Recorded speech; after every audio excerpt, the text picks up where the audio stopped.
Hi, everyone. Welcome to the Match+Book series on the EBPL podcast. My name is Paul. I'm the Adult Services Librarian here at EBPL. Thank you for joining us today. So if you haven't listened to Match+Book or if you're getting back into it, this is Season 4, Episode 2. So we take recommendations from our listeners who send them in, and generally I'll comb through them, see if anything feels relevant. And if there's any topics that feel relevant that we haven't already covered, I'll generally try to go with that. So one listener sent in something interesting where they wanted books that felt like spring, and they didn't elaborate on that. But what I'm going to do is try to extrapolate just from spring and what I think that would mean.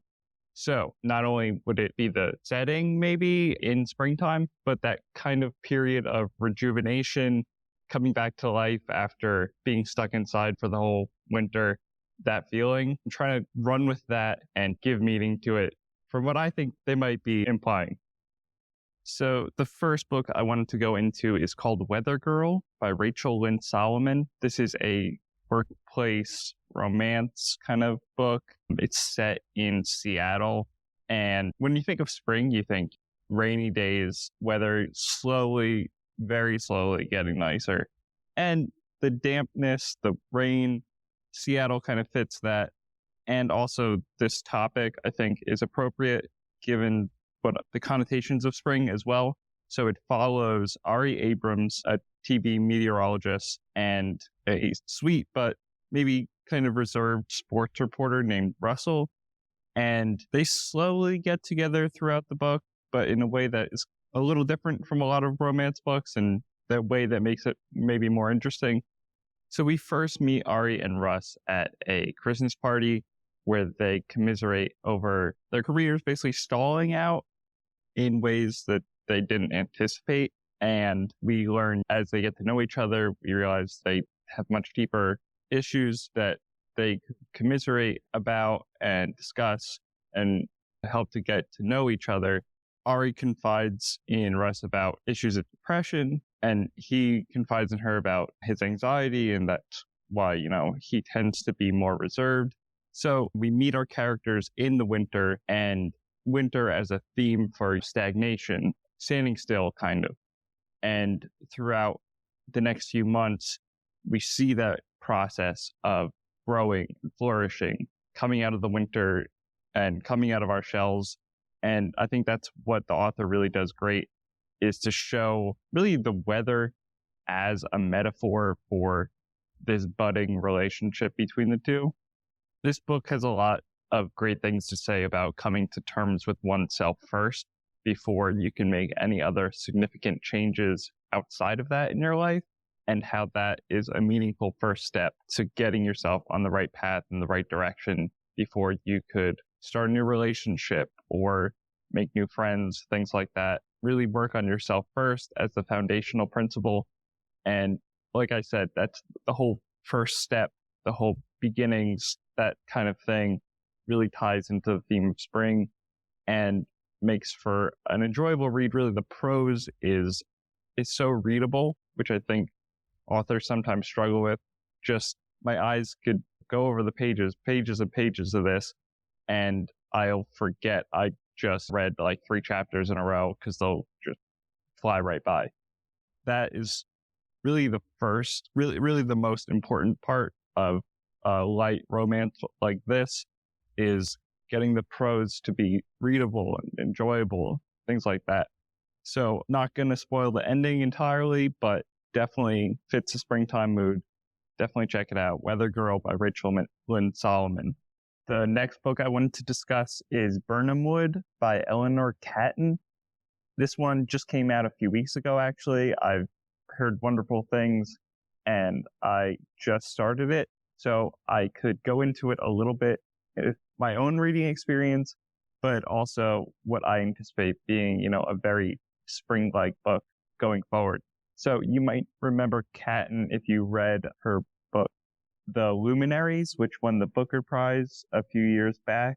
So Birnam, obviously a reference to the forest in Macbeth, and it's in the book, it is the name of a guerrilla gardening group, which is pretty fun, strange concept to go with, but definitely the theme of gardening, getting back into the earth, things like that really evoked spring for me. So, what does a guerrilla gardening group look like? You're probably asking. So, they are a group that finds little stretches of land that are not being used for any particular purpose, whether it's on the side of the road, an abandoned tract of land somewhere, and they basically garden those areas and they try to reap the benefits of what they grow and sell that. Interesting concept, a little strange.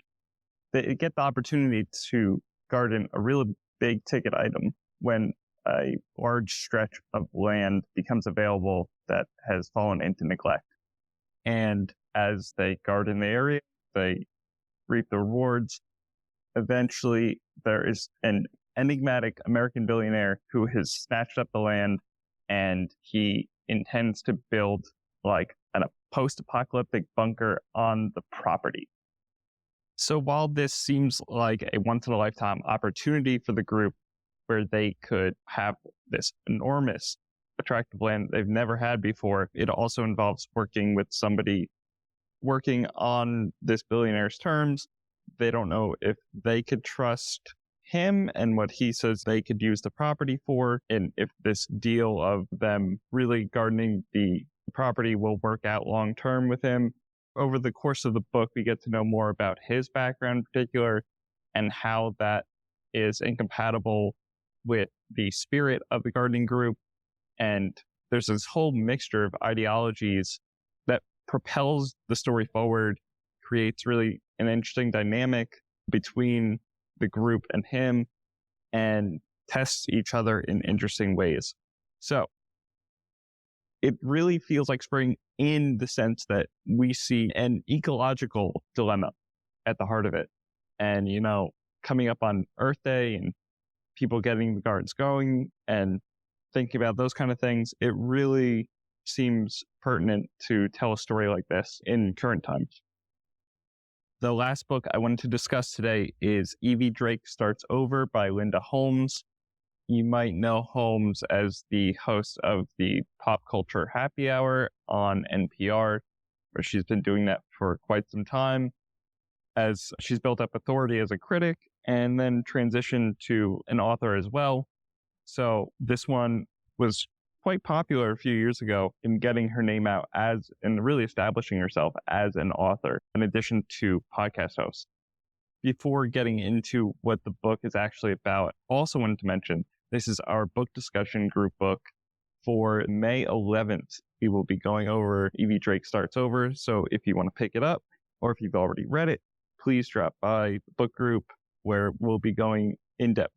So we meet Evie where she's residing in a sleepy seaside town in Maine, and she's just learned that her husband has passed away in a car accident. So that is kind of a depressing setup for a book. However, to cope with the death of her husband, Evie's best friend Andy knows a former Major League pitcher who is down on his luck and needs a place to stay. His career's hit the skids, and he's really looking to kind of start over. So after Evie takes him on as a tenant, they make a pact. Dean will not ask about what happened to Evie's husband, and Evie will not ask what happened to his professional baseball career.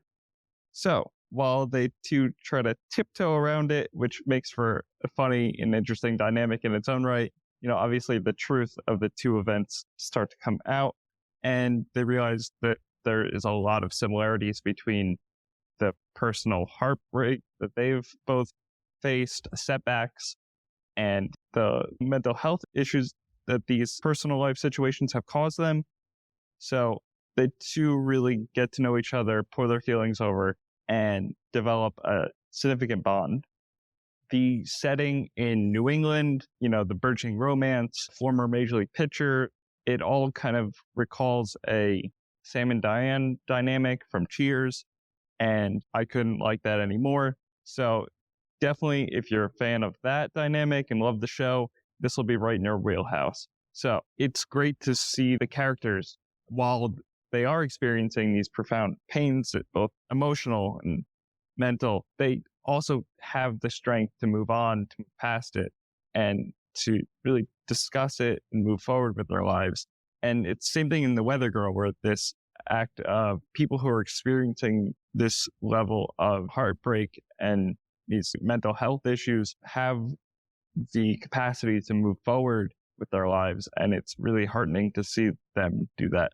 So while The Weather Girl tends to be maybe on the more romantic side of things, this delves into the nuances of male-female friendship and how that flourishes and how that could exist in the world in a way that is meaningful and doesn't necessarily have to be romantic. So it's interesting for the author to have that perspective on what the characters are dealing with. And I promise, if you're not the biggest baseball fan in the world, there's not too much. You can tell Linda Holmes did her research, and I very much appreciate that. But if you are not the biggest baseball fan in the world, you will still like this book. That will not be the hindrance, I promise. Like I said, it takes place in a sleepy seaside town in Maine.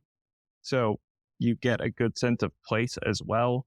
In that, you get a sense of a close-knit community and the neighborhood and type of people who live there and how supportive they are of each other and of Evie and what she's going through. And that really kind of rounds out the book and lends an interesting dynamic of a support system onto just Dean's presence in the book as well. And it really helps to lift everybody up. It's like a rising tide lifts all boats principle to how they interact with each other in the neighborhood. And it's so heartwarming to see something like that. So definitely check out that book. Check out all three of those. And hopefully your spring will match the positivity that these books exude. Once again, the EBPL podcast can be listened to at ebpl.org/podcast or wherever you get your podcasts. Thank you to Melissa Hosick for editing this episode, and thank you all for listening.